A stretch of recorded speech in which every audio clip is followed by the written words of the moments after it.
Hey folks, Dan Frio here with some breaking news for you for September 25th, 2025. So major economic news came out just now that the Federal Reserve is going to put a lot of weight into it.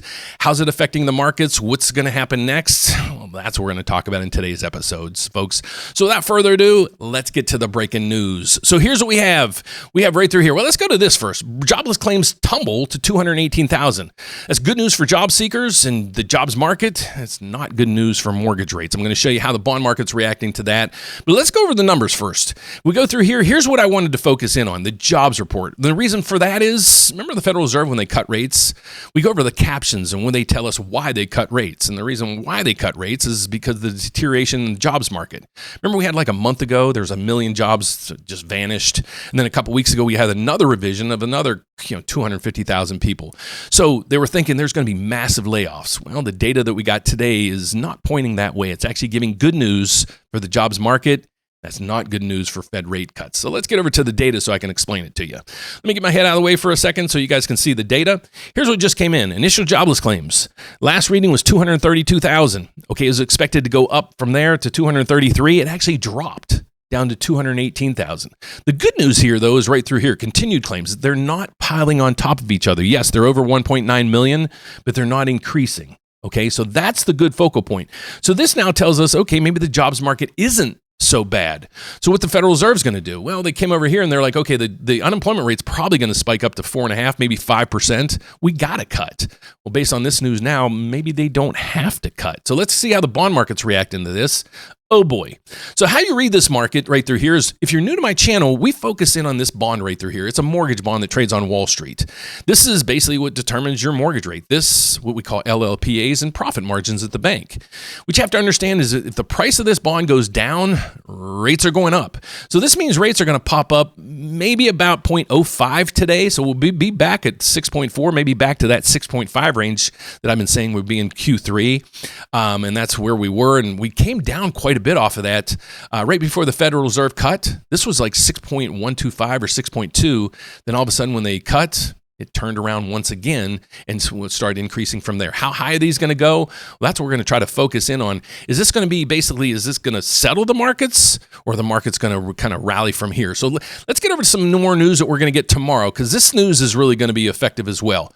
The PCE. Does this look a little familiar? It might, because if you go over to here, this is what the Federal Reserve monitors to control this rate right through here. What they monitor is inflation via the PCE that's coming out tomorrow. And then they also monitor the unemployment rate. Well, we got the employment numbers or unemployment numbers a little bit today, not the rate, but this is signaling, okay, that's not so bad. But then we're going to look at the PCE. This is the inflation that they focus in on. So let me give you my forecast of what I think it's going to be. So what I did last night and over the last couple of weeks, I've been trying to analyze this data to see if I can come up with a little bit better numbers for you than a lot of the economists. So I won't be here for the next, won't be here tomorrow. I'm going to go back to Pittsburgh to visit my mom. We had to put her in a nursing home, so your prayers would be are welcome. But I wanted to post this for you, and I'm going to put this in my on our website as well under the blog section. But I wanted to just let you guys know the biggest data coming out the next 2 days. So Thursday, we got the initial jobless claims and continued claims. We got that, and it came in better than expected. I'm going to show you my expectations or my forecasts as well as economists and how we fared. And then tomorrow, Friday at 8:30 in the morning Eastern time, the PCE and the core PCs coming out. That's the personal consumption expenditure that the Federal Reserve monitors. So let's go down through here and see what I was thinking for this jobs report. I was saying the initial jobless claims. Well, here's where it came in the last time, 231. The economists were saying 235. I said 238. I missed on that one. They were closer than me, but they both missed it. Continued claims, I was saying it was going to be sticky at 1.93. The consensus or economists thought it was going to pop to 1.95. It actually came in at 1.9. Let's see where that came in at. 1.9. Where was it? 1.92. So if you go back to my analysis, I was the closest there, 1.92 or 26 or whatever. So I beat them on there. So tomorrow, here's what we're looking at. Me and the economists are both all expecting there's really not going to be any changes tomorrow. So maybe this might be short-lived, the good jobs market, because if we have maybe cooler inflation or inflation in check, it might not be so bad. So let's look at the playbook, what we're thinking of. So right through here, I'll get my head out of the way once again. If so, we get a soft income or outcome, claims are greater than 240, which they didn't come in at. So we're going to skip through this. Let's go to the next one. Baseline, claims 235. That seems a little more like it. PCE, we don't know what it's going to come in at. That's going to come in tomorrow, so pay attention to that. If that's what's happened, the 10-year Treasury might drop to 4 to 4.10. It's at 4.3 now. That means things will be, I would sit on the sidelines. But if tomorrow's number comes in hot, you better lock fast because rates could jump and we could see maybe an 1/8% on rates. So this will be in my blog. We'll also post my last live event through here and then our contact information down through there. Let's see how the markets are faring. The equity markets across the board, they're not doing too well today. We got red all the way across the board. The only thing I like on this page is oil. We got oil down below $65 a barrel. That's where it needs to stay to help the PC and the inflation numbers. We got the 10-year Treasury. I told you it's going up, folks. And let's go over to see what crypto's doing. Crypto is doing terrible today.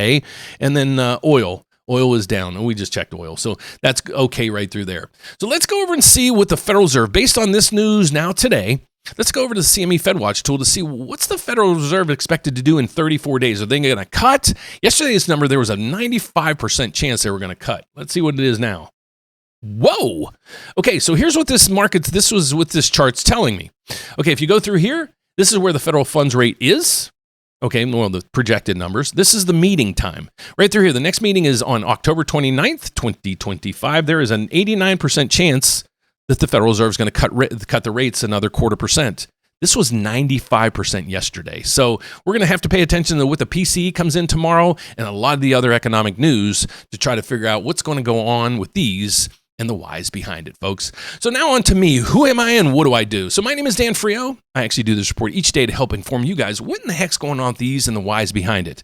I also want to help you guys, if you're out there looking to buy or refinance, maneuver through that process. I've been doing this for over 35 years, and I'd love to work with you. Our slogan here is one application, one credit pool, and we're going to compare your loan to over 30 different lenders. How do we do that? Well, the bank that I work at it provides me a federal license, so I'm licensed in all 50 states as well as Puerto Rico.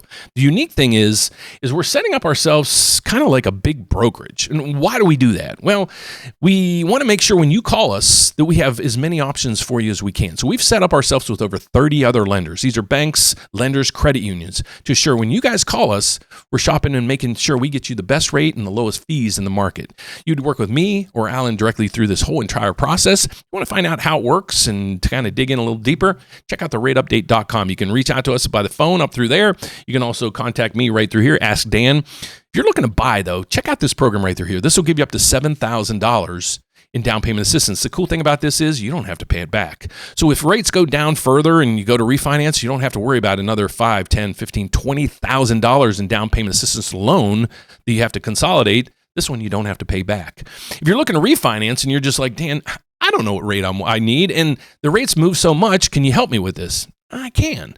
So just go to the refinance tab. This isn't educating you about refinancing. It's you telling me what your rate is now and your loan amount and basically your home and so forth and what program you're in. What I'll do is I'll monitor it for you. So go in here and fill out your information and look at your mortgage statement and just say, okay, my rate's at 7.25. So when rates get, let's go 1% below that. When they get 6.25, Dan, reach out to me. Let's go over what it would cost me. What's my new payment? What's my savings? And what's my break-even point? If it works out, we'll lock you in and get the paperwork started. If not, we'll just put you back into the rate monitor and drop that rate a little bit so the next time rates drop even further, I'll be reaching out to you. So that's our report for today, folks. Like I said, I will not be back tomorrow or at the closing bell, or tomorrow I'm going to go visit my mom. But right now, mortgage rates, they're standing on the side of being up a little bit further today. Monitor the 10-year Treasury while I'm gone. And tomorrow, check out that PCE number. Watch CNBC first thing in the morning, see how that comes in. If it's a good number, check out how these are affecting these, and also how it's affecting the stock market. So God bless, folks. Have a fantastic day. Have a fantastic few days. I'll be back here Monday at the opening bell to let you know all the data that's coming in next week and the whys behind it and how they will be affecting these things over through here. So thanks for watching. God bless. Be safe out there, folks. And I'll see you next time. Bye-bye.